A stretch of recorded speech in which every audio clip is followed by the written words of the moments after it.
أنا أطلق عليه الموسوعة الرياضية التاريخية اللي راح يفوز على جوجل نفسها واكتشاف البطولة. هذا الحصان الأسود حق البطولة اللي هو أخوي من اليمن أحمد اليافعي. نعم. مساء الخير. شكرا للأستاذ خالد الجاسم على هذه الاستضافة، ولقناة الدوري قناة الكاس التي استضافتنا. ألف شكر لكم. الله يسلمك. أول شيء أنت عايش في قطر؟ لا، أنا عايش في اليمن. في اليمن. نعم. ممتاز. وجاي حق البطولة؟ أتيت إلى أشاهد كأس العالم لأول مرة في تاريخي في قلب الحدث. وتذكرتك أي مباراة عندك؟ تذكرها مباراة الكاميرون وصربيا تاريخ 28 الساعة 1 بعد الظهر. إن شاء الله. في أي ملعب راح تكون؟ في ملعب الجنوب. ملعب الجنوب. نعم. ممتاز ممتاز. صار لك كم يوم في الدوحة؟ صار لي حوالي 4 أيام. اليوم هذا اليوم الرابع. اليوم الرابع. 4 أيام أو 3 أيام ونص. أنت تدري أنك لك شعبية كبيرة الحين في قطر وفي سوق واقف تحديدا ولا ما تدري؟ هذا بفضل قناة الكاس التاريخي الرائعة، زين. وفضل الإعلامي الكبير الأسطورة خالد الجاسم. الله يطول لي في عمرك. فضل الله سبحانه وتعالى ومحبة الناس لك. الناس قاعد يتكلمون فيك اليوم. هذا من ذوقك، من ذوقكم. زين أحمد، أنت صلاح السعدي هو عمل معك مقابلة حقيقة، وهو اللي يعني عرفنا فيك بشكل كبير. يعني صلاح السعدي يعرف يختار، واختار واحد بصراحة مثلك يعني فنان. زين، احنا بنسألك عن كاس العالم. ممكن. وبنسوي معاك مسابقة، لو جاوبت عليها لك هدية رمزية. ممكن. ونتشرف ان نهديك اياها، ولكن في الوضع اللي احنا متفقين عليه. متفق يا اخوي احمد؟ عادي. حلو. زين، اول منتخب من نشجعه في كاس العالم؟ اجين. اي اجين. سؤال. من راح تشجع مين في كاس العالم؟ انا مشجع الماكينات الالمانيه. الالمانيه؟ نعم، من زمان. نعم، من عام 82. ويفوزون بكاس العالم هاي السنه ولا ما يفوزون؟ المانيا يعني يجب على الكل ان يعمل في عقله بانهم لا يكشفوا اوراقهم، حتى وان كان الفوز في هذه الليله مع المنتخب العماني بصعوبه، لكن الالمان لا تامن على الالمان. مع الالمان ممنوع الالمان، والالمان هم الان ملوك هذه الزمان. انت مع مايد الخليفي مع الالمان؟ نعم، الماكينات الالمانيه من عام 82. ايش تاريخ المانيا في كاس العالم؟ المنتخب الالماني بلغ المباراه، هو صاحب الارقام القياسيه، فقد بلغ المباراه النهائيه 8 مرات، 4 مرات لغب و4 مرات وصيف، بينما بلغ المربع الذهبي 13 مره. اعتقد رقم قياسي. عام 54 بطل معجزه برن، 74 بطل في الاولمبياد ستاديون، عام 90 في الاولمبيكو بطل، عام 2014 في ملعب ماريو فيليو واللي في حي الماراكانا. من الحكم كان الحكم النهائي؟ الحكم المباراة النهائية كان الإيطالي نيكولا ريتسولي. زين، وأي سنة هذه قلت لي؟ عام 2014. أو أول سنة شاركوا فيها ألمانيا في كأس العالم أي سنة؟ أول مرة شاركت ألمانيا لأول مرة عام 1934، لأن أول بطولة عام 30 لم تشارك ألمانيا. هناك فرق بين يعني شارك أو يعني تأهل أو شارك. اليوم شاركوا في 1934 أي مركز؟ أول مرة 1934، وكان المركز الثالث هو المركز اللي حصل مع مين لعبوا فازوا على مين في المباراة الثالث والرابع؟ على النمسا. كم؟ 2-1. وش المنتخبات اللي شاركت في 34؟ يعني كان معنا المنتخب العربي المصري، هو المشارك بالنسبة للمنتخبات العربية، ويعني خارج من الدور الأول بهزيمة من المنتخب المجري 4-2. سجل المنتخب المصري عبد الرحمن فوزي، وهو اللاعب اللي سجل المنتخب المصري في التصفيات امام فلسطين 7-0. فبات اللاعب المصري عبد الرحمن فوزي هو اللاعب الوحيد في تاريخ نهائيات كاس العالم اللي سجل في التصفيات وفي النهائيات. من اللي فاز سنة 1990 في ايطاليا؟ في عام 1990 المانيا هزمت الارجنتين 1-0. اندرياس كوبكي في الدقيقة 87 من ركلة جزاء، قال البعض بأنها كانت مشكوكة فيها. أي ملعب كان؟ ملعب الأولمبيكو. والحكم منو كان؟ الحكم انستو من ديز كوتسال من الأرجنتين. هو أصله أرجنتيني ولكنه مكسيكي. الجذور تنتمي الى الارجنتين، لكن جده هو ارجنتيني صح. وهو مكسيكي. زين 94 من اللي كان في النهائي؟ في عام 1994 فازت البرازيل 3-2 بركلات الترجيح، بعد تعادل المنتخبان البرازيلي والايطالي 0-0، وفازت البرازيل 3-2 بركلة الترجيح بعد أن أضاع روبرتو باجيو من جانب المنتخب الإيطالي. منو الحكم؟ الحكم ساندور بول من المجرة. الملعب أي ملعب ذكرني؟ الملعب روز بول أمريكا. في أمريكا. 2002 النهائي بين مين ومين؟ 2002 انتهت المباراة النهائية بين المنتخب البرازيلي والألماني، وفازت البرازيل 2-0، سجل الأهداف رونالدو ظاهرة. والحكم منو كان؟ الحكم عام 2002 كلنا بير لويجي، كلنا من ايطاليا. انت ايش رايك ان انا كنت ابي اضيع قلت كلنا من مخي بس كذا؟ ظهر صدق يعني كلنا؟ بير لويجي كلنا. كان الحكم والله؟ نعم كان الحكم الايطالي بير لويجي كلنا. مخي طرفته. بس خلاص يكفي. نصفق لك احنا لا لا لا لا لا انا ما خلصت. عادي جيب. انا ما خلصت. بعدين جمال مبارك سأل سؤال عن كاس العالم. ممكن. انا بسألك سؤال عن الالمان يعني. ممكن. افضل لاعب لبس رقم 4. افضل لاعب لبس رقم 4 هو الدبابة البشرية الألمانية بريجل. برافو عليك. بريجل. ما شاء الله موسوعة خالد، يعني ترى الاستفادة حتى حق المشاهدين. ليه تسأل سؤال عن ايران كاس العالم اي شيء؟ النمر الإيراني. في أي سنة تأهلت إيران لكأس العالم؟ أول كأس عالم. إيران أول مرة شاركت في نهائيات كأس العالم، في النهائيات هناك فرق بين التصفيات والنهائيات. شاركت عام 78 لأول مرة، ولكنها خرجت من الدور الأول. وين كانت؟ عام 1978 كانت في الأرجنتين. اوكي. من اللي فاز البطولة في الأرجنتين؟ فازت الأرجنتين على هولندا على الأرض المنخفضة، نيذرلاندس 3-1 بأسطورتها ماريو كيمبس. الملعب في وين؟ ملعب مونومنتال معقل ريفر بليت. الحكم من؟ أتحداك. الحكم الإيطالي سيرجي أونيلا. تبارك. محمد كعبي تفضل. عن كأس العالم؟ اي. آخر مونديال كم ارتدى القميص سيرجيو راموس؟ عيد ما سمعت. سيرجيو راموس في آخر مونديال مع منتخب إسبانيا كم الرقم اللي ارتداه على قميصه؟ سيرجيو راموس لاعب المنتخب الاسباني. نعم. انت بدك الرقم؟ ايه. هو مدافع يلعب خط الدفاع. لا يعني عطى سؤال تاريخي. تاريخي؟ 15. آخر مونديال لعبه رونالدو ظاهرة.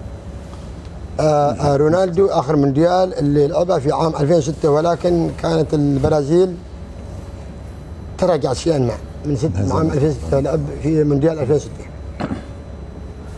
زين. احمد الرواس اسألوا عن كاس العالم، لا تقول لي تيشيرت فانيلا يا جماعه، انا ما اتذكر اني لابس تيشيرتي. من هداف كاس العالم عام 1970؟ عام 1970 كان النجم الالماني المدفعي الالماني جيرد مولر، الذي رحل عنا قبل اشهر معدوده برصيد 10 اهداف. من اللي فاز البطوله؟ فازت البرازيل على المنتخب الايطالي 4-1، سجل المنتخب الايطالي بونينسينيا من ركله جزاء. زين. اشرف بن عياد. مونديال 98 اي مجموعه كان متواجد المنتخب المغربي مع من؟ كان المنتخب المغربي في عام 1978 مع المنتخب البرازيلي. 98 98 اكلمك. ايوه. البرازيل خلي البرازيل والمغرب والنرويج. ايوه. واسكتلندا، وفازت على اسكتلندا 3-0. رهيب ما شاء الله. كم كانت نتائج المنتخب المغربي؟ بالنسبه للمنتخب المغربي المباراه الاولى تعادلت مع النرويج 2-2. صحيح. والمباراه الثانيه انهزمت من السيليساو النجم طيور الكناري 3-0. اما المباراه الاخيره فازت 3-0 على اسكتلندا. طيب انا عندي سؤال حقيقه. لا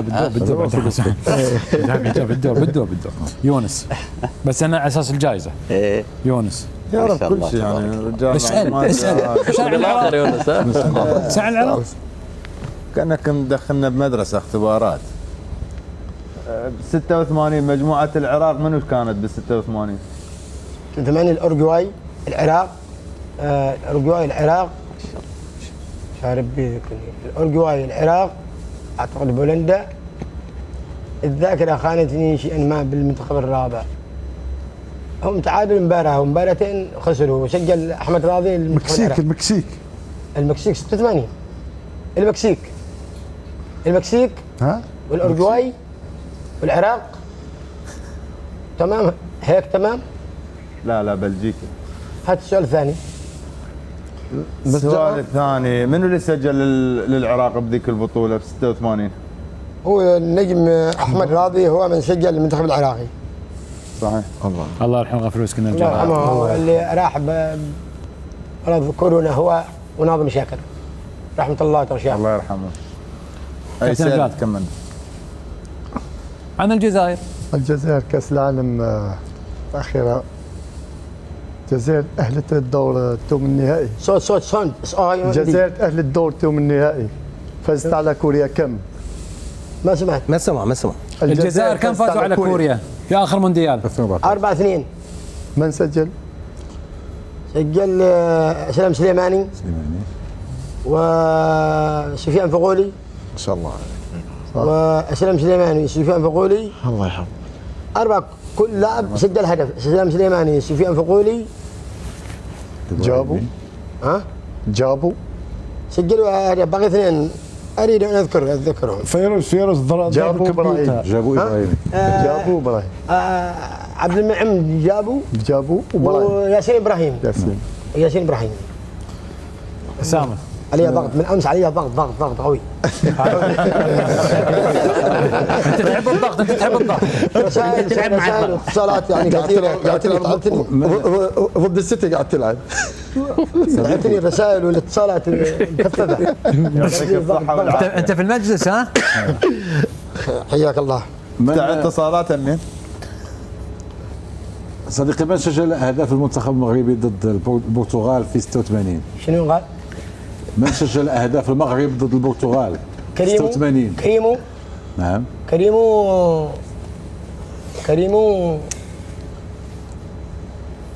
هدفين؟ لا. كريمو هدف واحد. بدر بولا. لا. والتيمومي خيري هدفين.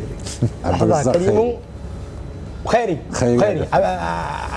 مش عز الدين خيري وكريمو. عبد الرزاق خيري هدف وكريمو. نعم. زين تفضل ابو عبد الرحمن. انا اول شيء سعيد اني تصورت معك اليوم، بس السؤال عن مارادونا. كم بطولة كأس عالم شارك وكم هدف سجل؟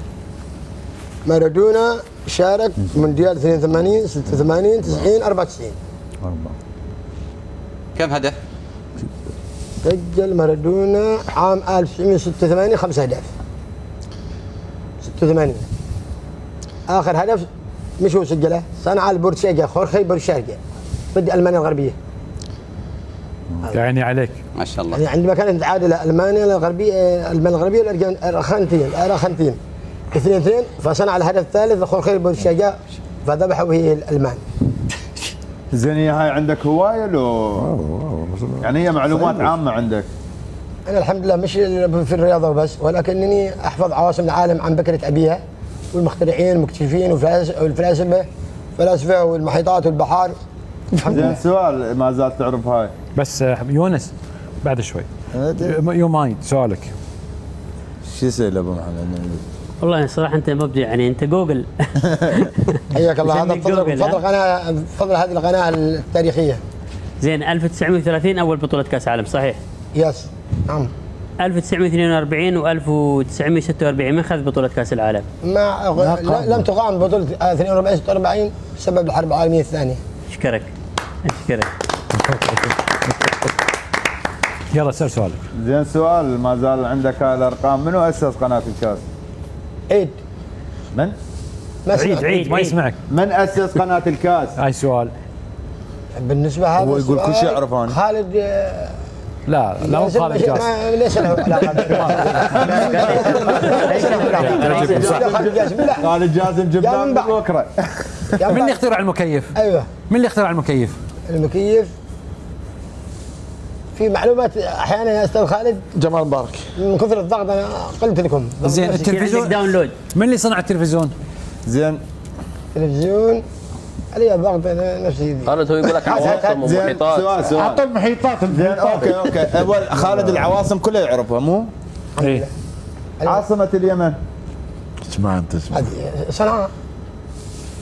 يونس نبني محمود. دولة قوية. والله هي اسئله تسالها. والله مرات واحد ما كل الريال يمني اعرف يمني غير اليمن. زين سؤال والله ونعم في اليمن واهل اليمن على عيني وعلى راسي. نعم. حياك الله. اي والله. هذا من ذوقك.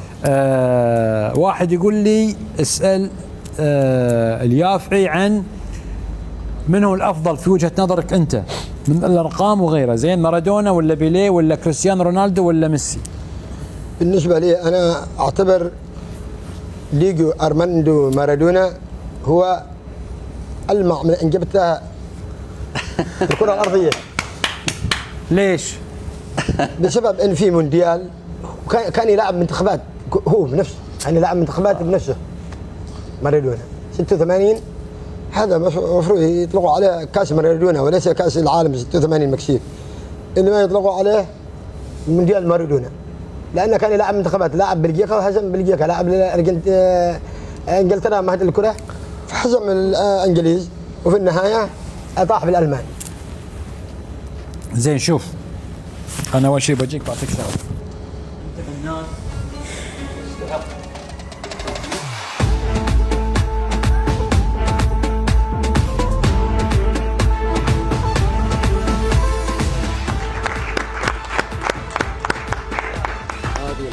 خالد ياسم يا سلام عليك. هذه كاس العالم اسمها الرحله، عرفها؟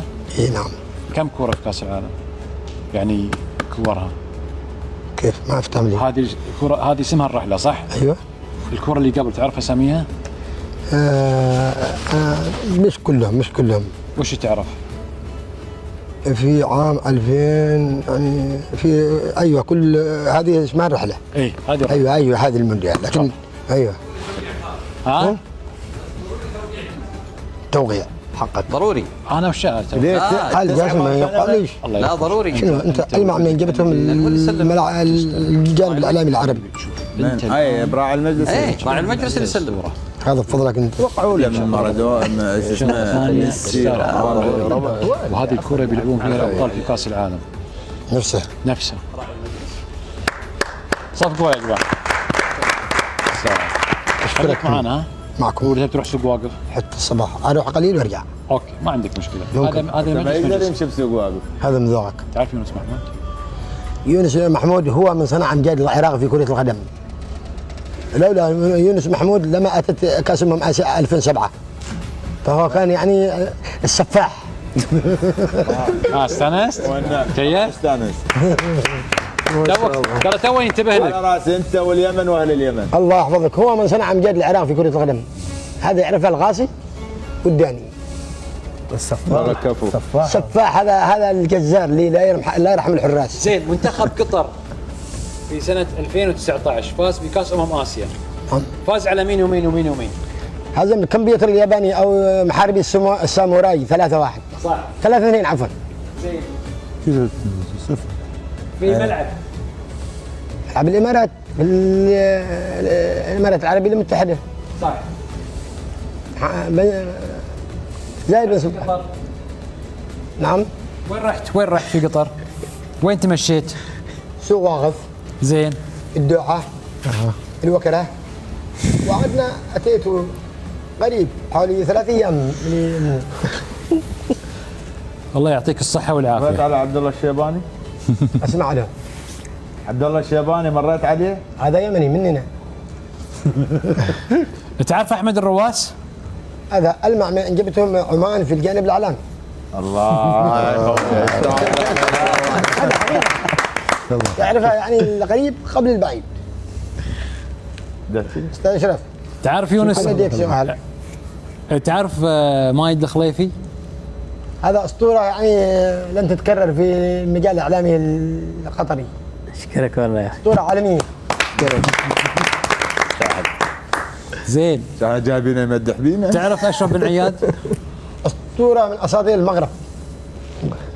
الله اكبر. الجانب الاعلامي. المجال الاعلامي. الله يحفظك.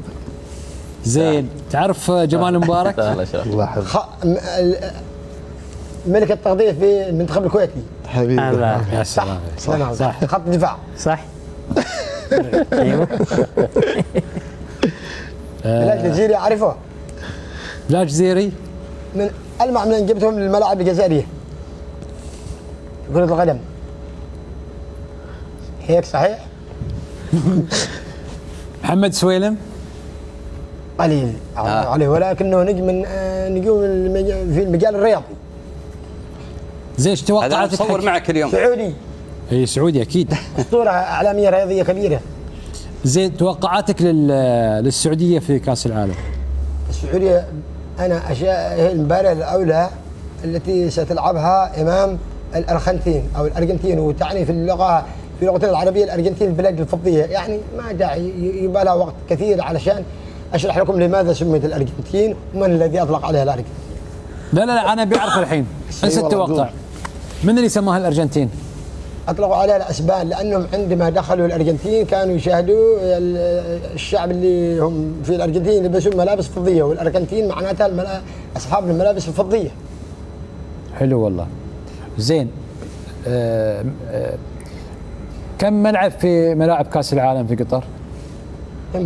8 ملاعب هي التي ستستضيف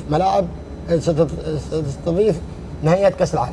اللي هي ملعب راس عبود اللي هو 974، وملعب الوسيل والثمامه استاد البيت و استاد خليفه ومهم 8 ملاعب. انت مباراتك في وين؟ في ملعب؟ التعلية والرياض. انا المباراه اللي سادخلها هي في ملعب الجنوب. ملعب الجنوب، استاد الجنوب. ايوه. وعندك استاد المدينه التعليميه. استاد المدينه التعليميه. واستاد احمد بن علي في الريان. ايوه. زين. وين ختام كاس العالم؟ ختام في وين؟ ملعب الوسيل. كم متفرج؟ 80,000 متفرج.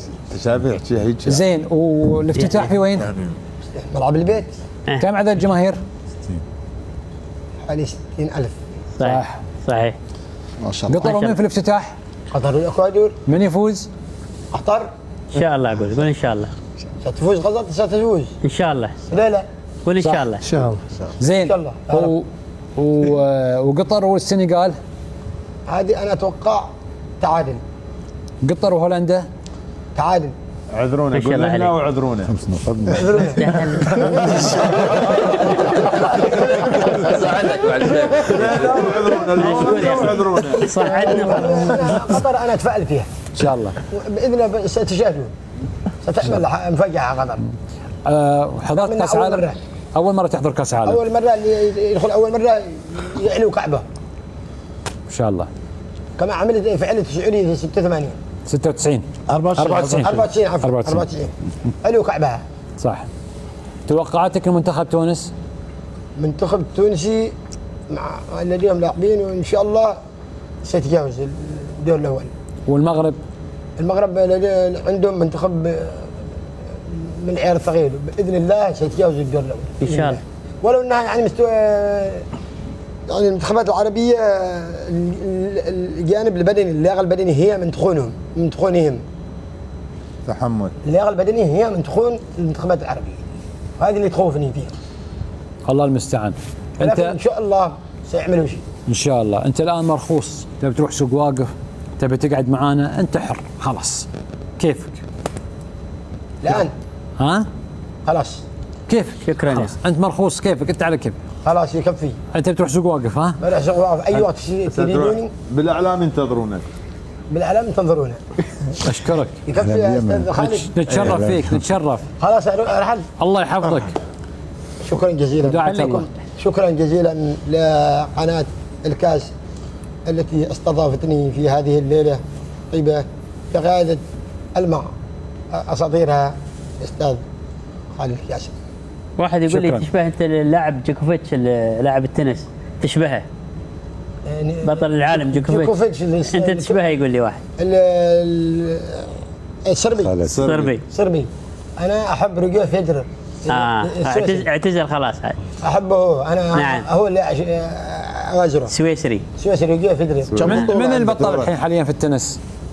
ديجوكوفيتش. والثاني؟ ثاني اسباني نادال اعتقد. نادال اعتزل ولا للحين يلعب؟ لا لسه. خسر الاسبوع الماضي، خسر. ان شاء الله طول عمره خسران. ليش مو الاسباني هاي الواد الشاب؟ إيه، البطل الحين الكمار. الإسباني. عشان الحين تابع الإسباني. الكمار؟ نادال ان شاء الله كله خسران. اصغر لاعب الكمار. في الدنماركي كمار ايش؟ الكمار اللي هو خليفة نادال. لاعب جديد تصدر الحين، التصدير. تصدر. جديد عادها جديد. هذا القوي، هذا خلاص، هذا تصدر التصنيف المستقبل. الحين هو. ايوه الان هو اعتقد الرقم القياسي هو نعم. ايوه يعطيك العافية يا أحمد وبارك الله فيك. خلاص يا تسلم. حبيبي خلاص. والله شكرا جزيلا. شكرا لك. العافيه.